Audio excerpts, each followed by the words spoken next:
Live from Silicon Valley, it's theCUBE. Covering Mobile World Congress 2017. Brought to you by Intel.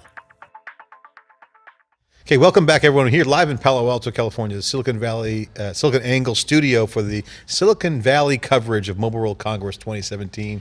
I'm Jeff, we're in theCUBE. We're here with CUBE alumni and one of our favorite guests, Alan Cohen's the Chief Commercial Officer of Lumio, hot security startup, coming in to share his commentary on Mobile World Congress.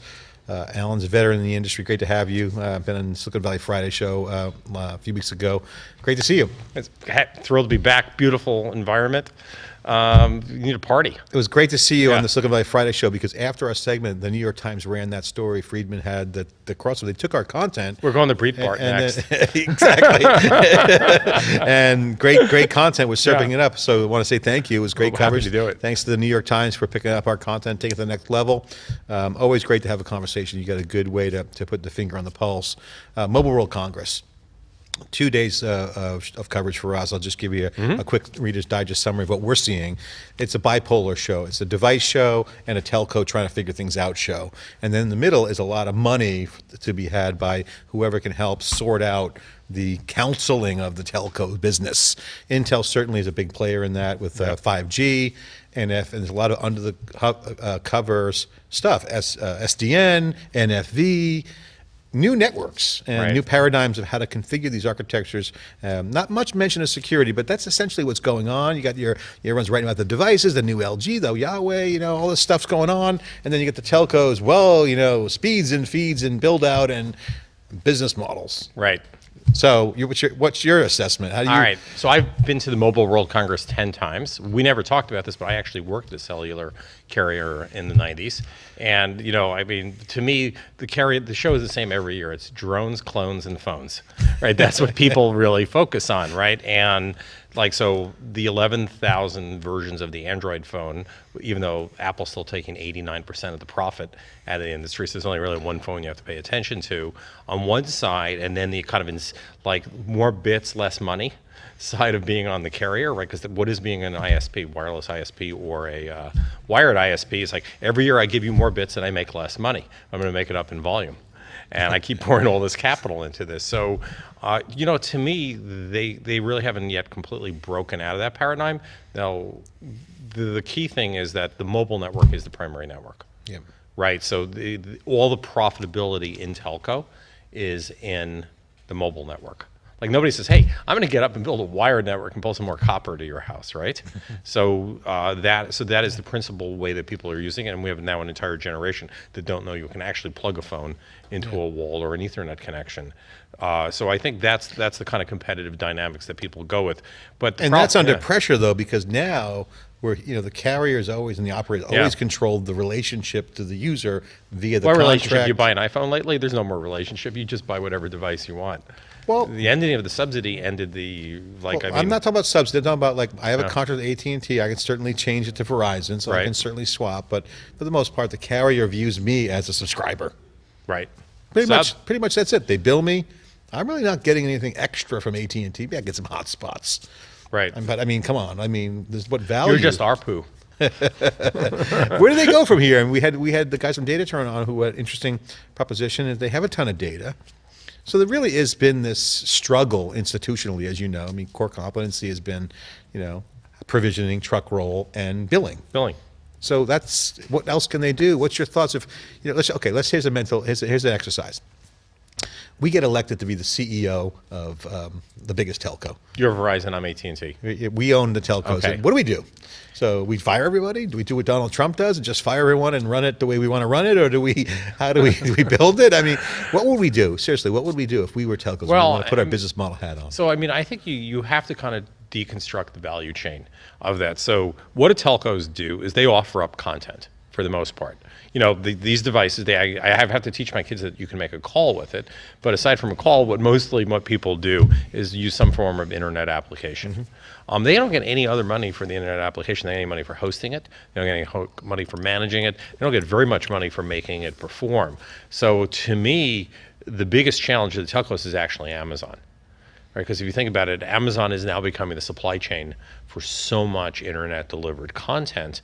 And if the telco wants to be something other than the last mile, and the wires connecting that last mile up. By the way, it takes a lot of wires to build a wireless network. People forget that. They're going to have to start to figure out, can I, whether it's caching, data center, can I turn profitable services to the people who are all competing at the edge of that universe and applications? I don't think they really have done that. I mean, they're some of the largest data center operators in the world, but they haven't really thought it through. I was at a studio in LA a couple of weeks ago, and it's one of the large national studios, and it's a Lumio customer, and they've now moved all their content distribution into Amazon.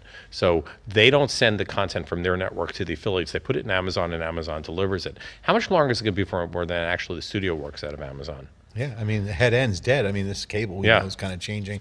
That's the media piece, but also you have all these new use cases, the fantasy of autonomous driving cars, which, you could say it's a data center on wheels. Yes, I could buy that. Is it going to be uploading data every half mile? I mean, where's the wire? So then you have this new construction, smart cities, it's another one, smart homes, you see Echo in there. I mean, I made my living out of making data centers more secure, but the data center is going to completely evolve. The sheer profusion of data that's going to come out of these devices, and a lot of people have talked about the edge architecture, is going to blow up the idea of backhauling it to a centralized server, process it in a bunch of ways, and spit it back out.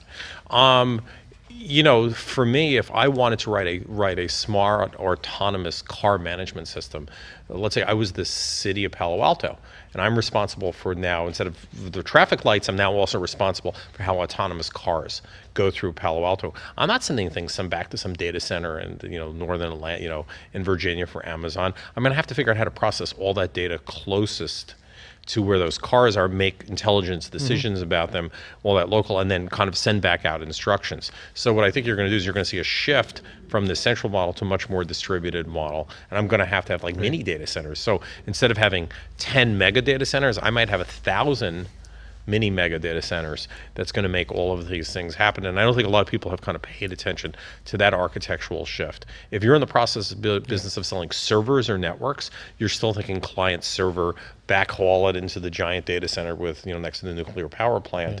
But it's all going to have to move a lot closer to where something, because I only care about that decision right now with the 50 cars coming down Middlefield. Yeah. And the streets that feed into it. But there's a bigger architecture thing that Mobile World Congress is trying to point at, which is an ecosystem. I mean, let's take a step back. Is Mobile Congress a relevant show, or is it becoming a CES sideshow, biz dev show? I mean, Sargo Live was on yesterday saying, look, it's where everyone goes, the who's who goes there. It's essentially a biz dev show that happens to have a trade show running. Well, I mean, look, it's like, it's the agora, right? The Greek term for marketplace. Like, you go there to do business with people, and if they happen to be, it's like RSA 2 weeks ago, right? You guys were up at RSA. It's like, is it really fun to walk through 1,400 vendor booths, or is it like everybody who makes decisions on buying and selling security stuff happen to be in the same 2 square miles of San Francisco? So I don't think that part goes away, but I do think increasing. It's a super important part. Yeah, but I think the architecture of who plays is going to change, right? So the question you got to ask is, who's going to be the Amazon of the mobile world, and disrupt the network model, right? And the network is, the network is now just something glued together with software. I mean, years ago they had this thing that didn't really work out. They all called the cloud, where I would rent my access point in London to people, and I'd use their Wi-Fi, and the stuff that glues it together is always much more important than the infrastructure itself. And so if Mobile World Congress is going to be important, there's going to be a track on the people who actually kind of glue all of that stuff together. All right, so I got to get your take on the business conversation. You just mentioned this marketplace, everyone's there. What are some of the conversations that you could imagine that was happening at Mobile World Congress? I know we're not there. I mean, we've been hearing some of the hallway conversations. Obviously, 5G is the big story. What are some of the marketplace hallway conversations or business meetings that are going on in your mind's eye, if you had to make a guess on what's happening? Well, so what are the most important content that people like to use today? Pop quiz, you know this. Yeah. Video, right? So to me, what were the conversations Netflix was having and Amazon Prime was having, right? Because they're not just waiting for you to be in your TV to consume people are consuming increasing amounts of video content on mobile devices. So I think there's the Hollywood influence, right? Or the studio, or was it the National Association of Programming Executives, NATB, right? How do they? Because what you're doing is if you're a content producer, you're looking for eyeballs and people to pay for it. And there's nothing more ubiquitous than that piece of glass we're all carrying in front of our nose, 17 hours a day. So I think that's a big set of business discussions. Your prior guest, I think, was talking about this. It's like, okay, is there just a dramatically different way to build this network, right? Because 5G is going to give you the promise that Moore's law at work. The physics are, I'm getting a lot more bandwidth. What am I going to do with it? Well, people are going to fill it up. Yeah. And there's different use cases. There's also mobility, and then high bandwidth dense areas, right? And then things that are moving at 100 miles an hour, 50 miles an hour. I mean, planes. Yeah, I mean, it trains. just so I think there's an element of that. I think there's the Internet of Things discussion, which I still think 5 years. It's like the Internet of whatever things, right? I call it the IOWT, right? Because it's like it's not really about connecting your light bulb to the network, but there are a lot of kind of things in motion that people want to better manage. Well, we just introduced our research agenda this morning with Peter Burris. We talked about IoTP, right? People, Internet of Things and people. So have you gone back to the Fourier family and counted up how many IP addresses you have? No. As a family? No. Cohen family has 111 IP addresses. IPv6 for you. Yeah. Yeah, I mean, we need a gateway, man, for that Netgear router that comes into the house. But that is actually We just bought the new Google access points, the ones that have that little mesh. You need Mist. You got to get Mist in here. But yes, I'm just kidding you. Yeah, no, I mean, that's, I mean, so there are a lot of things. The other thing is that there's the interaction of the mobile network. And actually, I think Google's a great example. So if you think about it, Google produces the Wi-Fi at Starbucks and a lot of retail. Now they're interested in what's going on. So today we think about the mobile network as a mobile network, and we think about the broadband fixed network as a different network, and like the interplay between those two. Yeah, it's like it's like there's a lot more than Foursquare. Yeah. Right, and Facebook. Well, certainly fiber to the home is very capital intensive. We know what it costs to do a truck roll, to trench, and to connect to the home with a NID. Overlay wireless, fixed wireless would be fantastic there. Well, so you have the overlay, and then what? When I know that you're coming by, right? Because the fixed network is now actually a Wi-Fi network, right? I mean, it has wires. So you have the mobile network, you have the Wi-Fi network, and you have people kind of moving in and out of those environments. And I think I'm seeing a lot of companies getting funded, people actually trying to say, how do we monetize that experience? So this is obviously what Foursquare and those other location guys started years ago. I mean, look at something like Waze, right? Waze went from a GPS app with social interaction to a car sharing, ride sharing going after Uber, right? This Google company. Well, we had NTT Docomo VC, Christina Koo, talk about mapping is a huge app for these telcos. Yeah, mapping is the killer app, right? I mean, almost everything on your phone that's local works off a map, which, by the way, is paid for us as taxpayers because the GPS comes from the United States government. It's free. The most powerful utility in mobility is location, and GPS is free. All right. Final question: bumper sticker for Mobile World Congress from your perspective this year. Yawner, golf clap, or standing ovation? I said golf clap because more bandwidth is good, and I think there is an insatiable demand. We're a long way from ending the bandwidth drought, and there is a bandwidth drought. So I think, the other things, like there aren't camps anymore. I think people will coalesce very quickly on 5G. So good time to be in that business. So. One hand clap, maybe. Golf clap, yeah.